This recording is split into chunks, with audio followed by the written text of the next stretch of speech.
রাষ্ট্র পরিচালিত হোক, এটা একটি পক্ষ চায় না।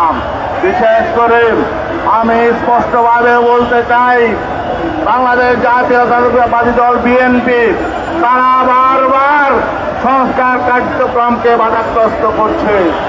তাদের শীর্ষস্থানীয় নেতারা এখনো বলছে যে সনদের কোনো প্রয়োজন নেই, সনদের কোনো প্রয়োজন নেই।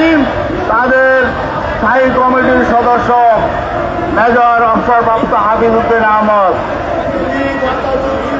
বলেছেন যে এই সনদের কোনো প্রয়োজন নেই। এবং আজকে তাদের একটি এনডিএম এর সভাপতি রবি হাসান সাহেব স্পষ্ট করে বলেছেন যে তারা সনদে স্বাক্ষর করে ভুল করেছেন।